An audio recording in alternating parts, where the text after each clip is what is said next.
Welcome to the channel where all you got to do is make a parts list for all the pieces required to put a Duromax engine into a 610 skid steer. So the first thing you're going to need is this Duromax motor. These are available lots and lots of places, and they're usually always right around this price. The next thing you're going to need is some sort of a motor mount. So this is the one that I built. You don't necessarily have to build it exactly like this, but I'll put a drawing in here. So if you want to copy this one exactly, we already know it fits. The next thing you're going to need is either one of these. You're going to need either an inlet or an outlet for the hydraulic pump. I ended up using the inlet, which is the -12, but I did not use the outlet. And the reason you can put a 90-degree angle thing in, that's fixed, but you can't do it on both of them. So depending on how your routing is, you can use one or the other of these. You're also going to need a couple of pulleys and a belt. It turns out that this pump is going crank speed, so I just got two of these guys, and then this 31.5 inch long belt. I had to make the bores the right size and cut the keyway grooves in there. So these are just 15 millimeter bore, but I had to put them on my lathe and bore the center hole out for each of them and put a keyway in it. The next thing you're going to need is a 1/8 inch NPT tap and a flush plug. The plugs that stick out with a big hex on them, that's not going to work. You need it to be flush. This is where the fuel comes out of the main tank, and there's a muffler there now. So you have to plug this one off and then make a new inlet. Speaking of a new inlet, this is what you need for the inlet and actually for the return. So one of these is going to go to the bottom of the original tank. You have to drill and tap a hole, and then another drill and tap hole right next to the filler cap, and then one of them is to suck it out of the tank, to go through the clacker pump it into the upper tank, and then drain when the upper tank gets overfilled. Now you don't have to use that. You could just use your standard tank, and you'd only need one of these. You're also going to need a brass compression fitting, either one or two, depending on if you have a return to an upper tank. This says for air and water, but it doesn't matter. Fuel's fine. It's made out of brass. It's not going to melt. This, by the way, is a McMaster car part number, so you need to know where to get that. It's the easy way. These are the high pressure fittings you're going to need for connecting the high pressure side of the pump to the original hydraulic system. So the hose connects to the banjo fitting, and then the banjo fitting connects to this -12 male, and then the GIC 12 to 10 is the adapter to go to the original pipe on the Bobcat. So this is another McMaster car order. Some low pressure hoses for the existing hoses that are in there going to the filter and stuff. I just replaced them. Some hose clamps for the fuel hose, and some brass hose fittings for the fuel hose. This is basically all the hardware to mount the motor mount to the tractor, and the pump to its mount, and its adjustee mount to the motor mount. So I got some 1/2 inch, 13, 3 inch long bolts, and some nuts, and some 3/8 by 1. Since the installation of the motor in this tractor has the exhaust outlet pointing forward, I had to get a J-tube. There's also a couple of brackets and stuff that I attached this with that aren't included in the bill of materials here, but you kind of get the gist of it. You're also going to need some 5/16 ID fuel hose, just for low pressure stuff. highly recommended that you put a fuel filter on it, because these tractors are 50 years old. You never know what might be in the fuel tank.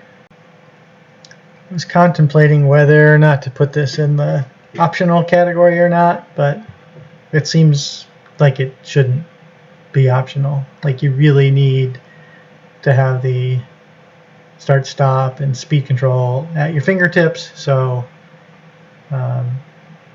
you could make this out of whatever. I made it out of aluminum, welded it together, and kind of made it pretty, but you don't really have to. But you are going to need to extend a bunch of wires. So I didn't include that in the parts list, but colored wires would be nice. My tractor actually has an adapter on here for a nice water separator, kind of big filter.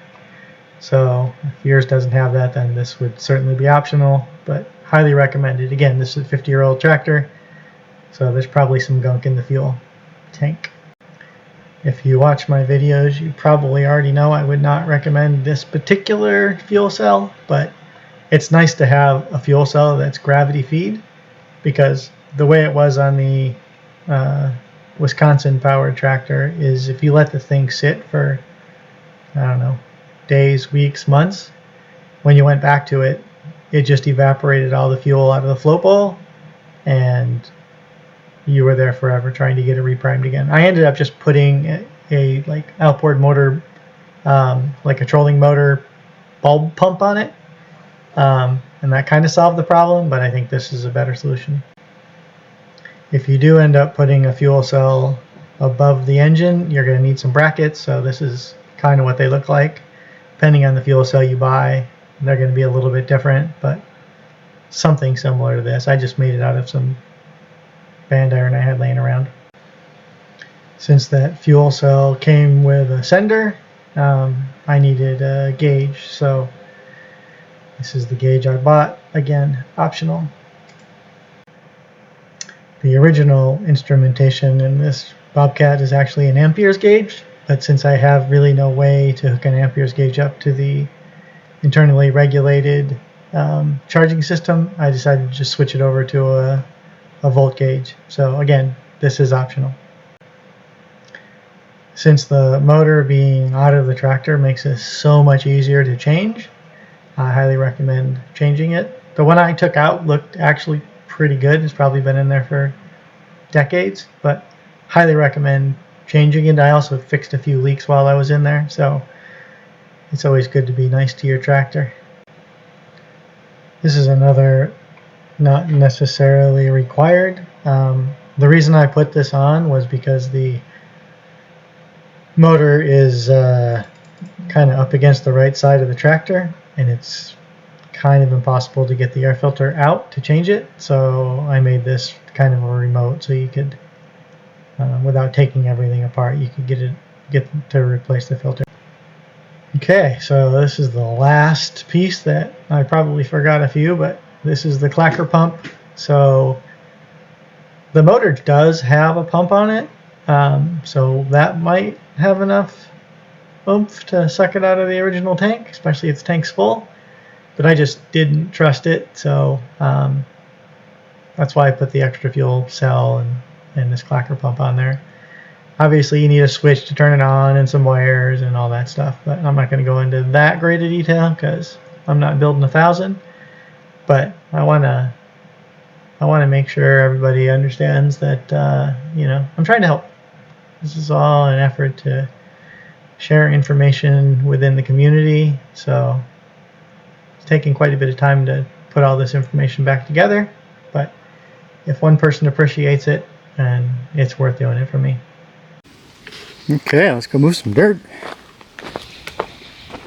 Got Ricardo here, all tuned up with a new motor. I've never tried to drive this with one hand, so let's see what we can do here. Buckle up for safety. Got my Sparco.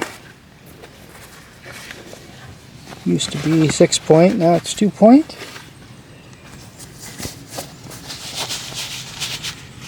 Alright. There's our control panel. barely read it. Put this to about 9 o'clock.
Thanks for watching.